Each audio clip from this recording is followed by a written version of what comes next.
Hello, team with motorcycling, and I'm back with another motorcycle gear review for you today. If you haven't seen any of my review videos, the way I do my review videos is that I go through the details of the jacket, I talk about why I purchased it, and whether it's met my expectations. If you want something that's spec sheet related, whether, you know, generally what this jacket's made for, head over to retzilla.com. They have a short review about it. The way I do my reviews is a little bit more detailed and a little bit more in depth and more tailored to me as a consumer. So we're gonna start off talking about the jacket here. So just to give you a little bit of my metrics, I'm 5'1". I'm a female rider. I do wear a lot of men's jacket because a lot of women's jackets too tight in my shoulders. But then it's too big in the hip areas because women have bigger hips than the circumference of their chest. So anyway, so that's why I wear a lot of men's gear, and so this is a size 46. Any women out there who are looking for a jacket in Dainese, usually 46 with a 37-inch bust and a 40-inch hip. Usually the 46 jackets in Dainese men seems to fit. Anyways, moving on from there. So with Dainese gear, I've noticed that I've purchased a few jackets from them, and they always come with this hanger. It's a hard, pretty hard plastic hanger. It's it can be used for many things. This you can use for the pants if you have some pants to go with it. But I keep the hanger because I use it to hang my jacket up during the winter if I'm not riding or if I'm not using for the season. So it stays in my closet inside the house. I don't put any of my motorcycle gear in the garage for various reasons. Anyways, let's back to the jacket. So the jacket does have 3 layers. It's got an outer shell, a waterproof membrane, which is called the D-Dry liner. That's proprietary to Dainese, and it has an inner windbreaker and fleece liner as well.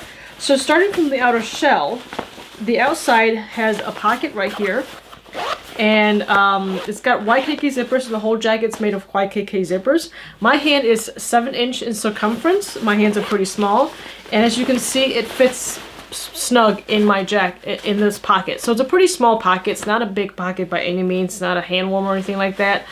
So if you have big hands, it might not fit well in this jacket. And this jacket is Italian made, so a lot of things are pretty small and snug, and that's kind of why I like the Dainese jackets, because it fits snug on me. But at the same time, for short stature people like me, most Dainese jackets fit me well. And then in the front of it is a textile material. It's not Cordura like some of your higher premium jackets. It's just a textile. It's a very lightweight textile. And then moving on from there, there is a vent. This is not a pocket up here. This is actually a vent right up here. And this vent actually did work pretty well in some of my rides. So we'll go over the vent later. It's a much smaller zipper. It's not waterproof at all.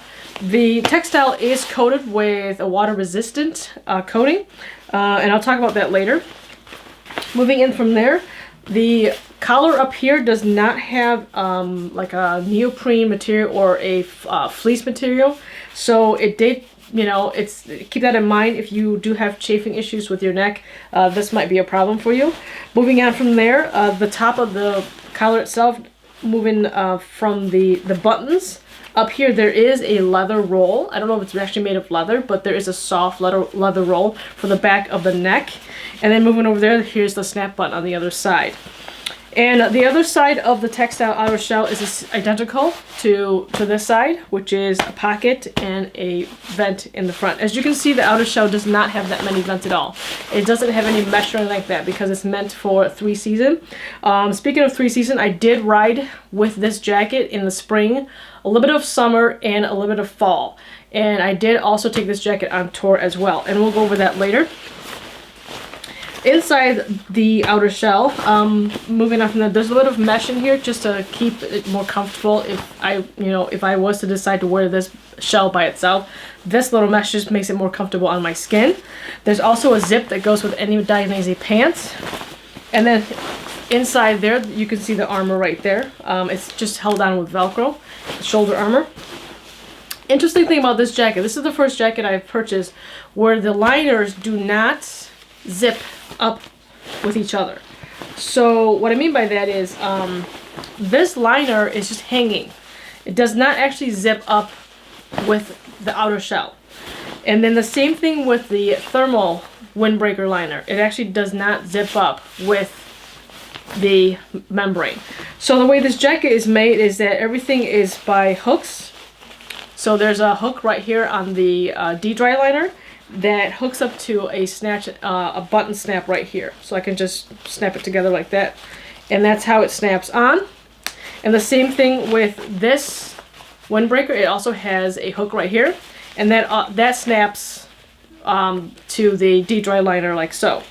So there's no zippers. There's just hooks that hook them together. And then the sleeves themselves inside will have snaps as well to snap things together. And you can see the windbreaker liner, the D-dry liner, and the outer shell. And they're all snapped in with buttons like so.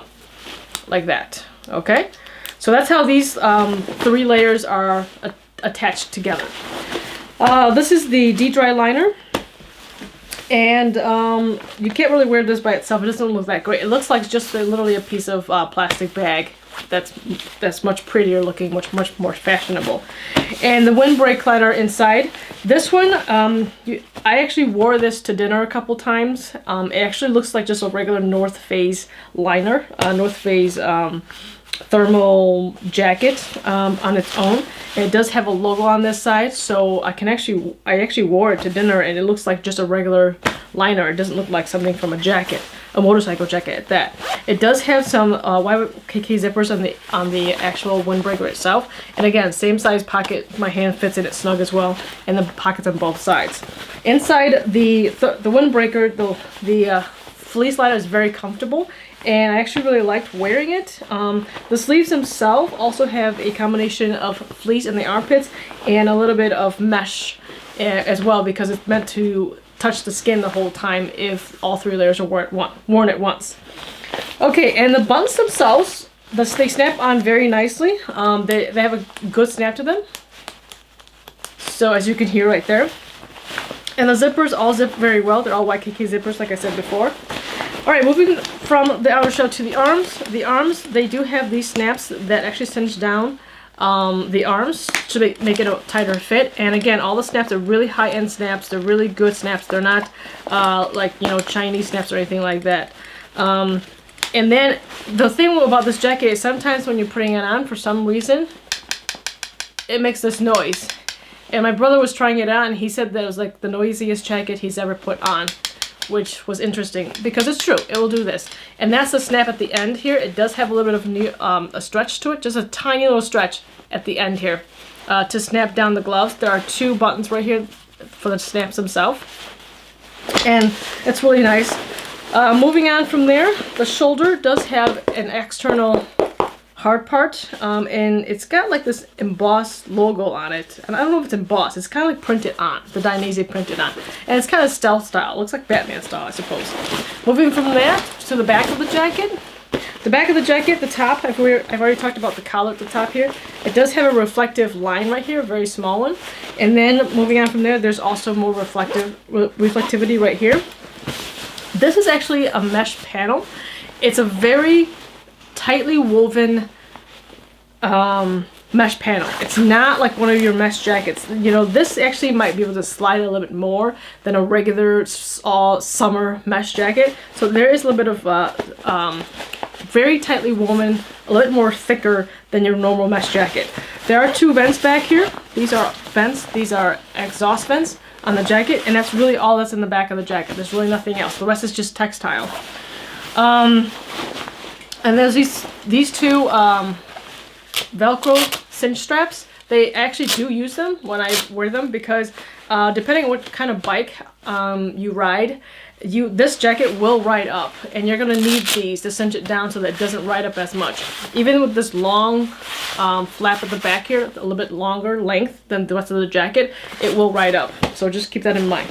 Okay, so I've already gone over a little bit about the jacket. Now I'm gonna talk about why I bought this jacket. I bought this jacket specifically to go on a motorcycle tour, and I wanted a jacket where it was versatile, meaning that I could take the layers out and delayer them as I went. It's my first time owning a jacket like this. And when I bought this jacket, I also bought other Gore-Tex gear, such as boots and gloves.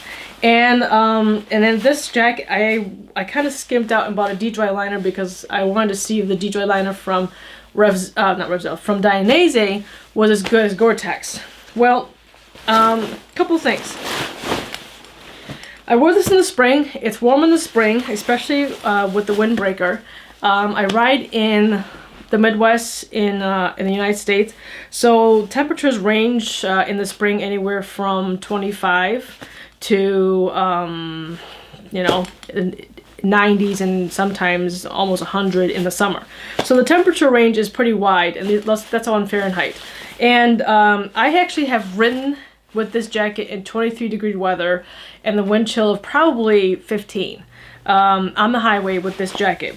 It actually is warm for me, and well, that's probably because I run pretty hot as a person. And so if you are the type of person who run cold, this jacket is not enough for you. You're gonna need a heated gear. For me, this was fine in that weather. I actually rode like that to work, and it was about an hour ride, and I was okay. I was more cold in my hands than the actual chest area. So the windbreaker works really well. The D-Dry liner, I bought this jacket because I don't have a waterproof motorcycle jacket. I actually have never owned one. All my jackets were all pretty much summer jackets. So when I bought this, it was fine. When I went on tour, I delayered. I only wore this right here, and I was nice, and I wasn't hot or anything, because when I open up the exhaust right here, the exhaust works really well. Air comes in, it goes underneath the armpits, and exhausts back out, to the back. So this exhaust system, only 4 vents, but it works pretty well for me when I wore it. However, on the way home from my trip, I had a huge downpour. There was a huge storm, and it was about 2 hours of riding in the rain, and I can stand riding like, drizzle and stuff, that's fine. But when it's a downpour, we're talking like splashes of water from the highway, from the road up, that's when this thing just kind of failed on me. Now, I don't know if it was this thing that failed, because eventually what happened with this textile is because the coating, it can only make it water repellent, but not waterproof. So water starts seeping in through the textile, and it went into here. And what happens is when water gets to this layer, it becomes really cold.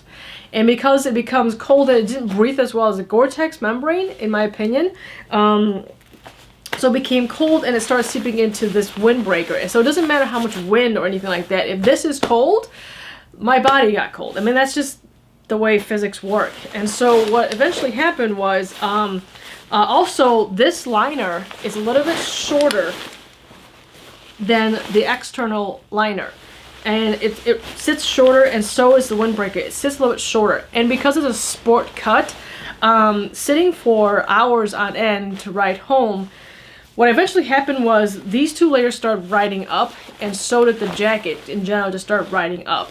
And it was kind of my fault, because I wore jeans instead of a Dainese jacket to go with this. So it started riding up, and then water started seeping into my shirt, because my shirt starts sticking out from the bottom. And water, once it touches any kind of fabric, it starts to migrate itself up wherever it's dry. So the water started seeping off my shirt, and the next thing I know, I am now just wet, from my abdomen down. And then on top of that, the sleeves themselves, what eventually happened was that the water seeped through the textile outer shell, and then it went in through, and then eventually water got through, and the sleeve, the D-Dry liner sleeve, again, it runs short. It does not run all the way the whole length of the sleeve. So then what happened was my glove, which is Gore-Tex, was sitting inside the sleeve. And because when water went through this outer shell, and there's no D-Dry liner underneath it because it's so short, it eventually seeped in my under the sleeve of my jacket. So then this hand, because it was holding the throttle like the whole time like this, it became wet. Whereas this hand was completely dry, because this hand was not having to hold the throttle the whole time, and it was able to just sit up more, and so water wasn't seeping in as much. Whereas this, it's got this motion down like this, and water eating through this membrane because it's not waterproof. So because of that experience, this jacket did not meet my expectations. I can't really fault the jacket in the sense that I used it for something that I don't think it was meant for, even though Revzilla's review or online, whatever, it was, written for sport touring. It's definitely not sport touring. From my experience, In any other condition that's not rain, it worked fine. It got a little bit hot, like in the 60s or the 80s. It was fine in terms of ventilation. However, when it rained, it didn't hold up in terms of this outer shell right here. It just doesn't hold up in a downpour to the point where water starts seeping through. And I did make sure everything was closed, my vents, my pockets, and everything. So that being said, the overall jacket is good in terms of warmth. This layer does block the wind very well, and it does keep the body warm. However, with waterproof membrane, I think moving forward I'm going to use Gore-Tex instead of a D-Dry liner. So if Dainese has a jacket that's going to be Gore-Tex, I'm going to probably purchase that more than anything else. And on top of that, for touring from now on, because I don't mind riding long hours of the day, I would probably get a longer jacket, or a jacket that has an internal liner that is the same length as the outer shell and not shorter length, because that was really strange. And honestly, the way Dainese makes their jackets, everything is so fitted, and these two are fitted to my body perfectly, which I love. However, when it's raining and water's just seeping in all directions, you know, I kind of want something that's more protection towards, you know, my hip or past my hip a little bit. So hip length versus a waist length. So that's pretty much my review of this jacket. Overall jacket, it's a good quality. For the price, I got it on sale on Black Friday. It still held up. I mean, there's no scratches or nicks or anything like that. It still holds up pretty well. So I would say for spring and a little bit of a fall, for most people who doesn't run hot like me, it might be a little cold, because you know, might not be warm enough. But you know, for me, spring and fall is perfect for me, because I usually run pretty hot myself. Like I create a lot of temperature, and I do sweat a lot, so I end up being very hot. The membrane does breathe a little bit, but not as well as Gore-Tex. So just to be clear, that this membrane, the D-Dry membrane, it does breathe and it does protect you from water, just not as well as Gore-Tex will. But you do get what you pay for. You don't pay an arm and a leg for this membrane. So for light rain, so to recap, spring, summer, fall. Summer, it might be hot for some people. I run a little hot in the summer. If it's anything above 60 or 70, I get hot in this jacket. But I did try it anyways, just to see what the temperatures were. Just to see. If it's humid outside, this jacket will be hot. But if you just wear just this and leave the ventilation, it will work for you if you want something that's multi-purpose. Alright, so finally recap, I would say that light rain, this is great, and these snaps are really nice, except it's kind of noisy when you're putting it on, because it will do this the whole time. I don't know if that bothers people or not. It bothers my brother, but not me. I don't really care. And then I did like the fact that this internal liner, I could wear it to dinner off the bike, and I wouldn't, you know, I would use it so that, and that's kind of why, the reason why I bought it was because I wanted to use it so without having to carry an extra layer, because this is already part of the motorcycle jacket. I will tell you, this 3-layer system kind of stinked a little bit, because on the tour, one of the rides, I was going and it was nice and sunny, but then it downpoured, so I had to stop, put this thing in the jacket, and put the jacket back on. What happens is that I already got some water in my body, so now I'm putting this on, and now water has to evaporate, it has to get hot and evaporate, but in the meantime I'm kind of hot and clammy a little bit.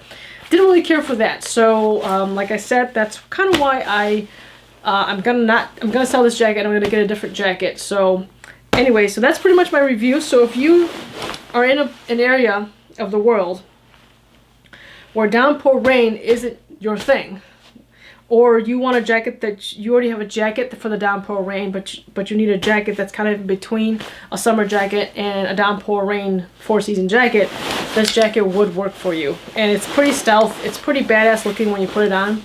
It's just not functional for me, and I want something functional at this point. Anyways, so jacket's not a complete loss. I learned a lot about when owning this jacket. I learned a lot about what I like in a jacket after owning this jacket. However, with what I need to do, it has not lived up to my expectations. This is the first gear that I've purchased that has not lived up to my expectations, and I'm pretty sad about it. But anyway, so that's pretty much it. That's all I have to say about this jacket. Any questions, leave in the comments below, and I will talk to you guys later.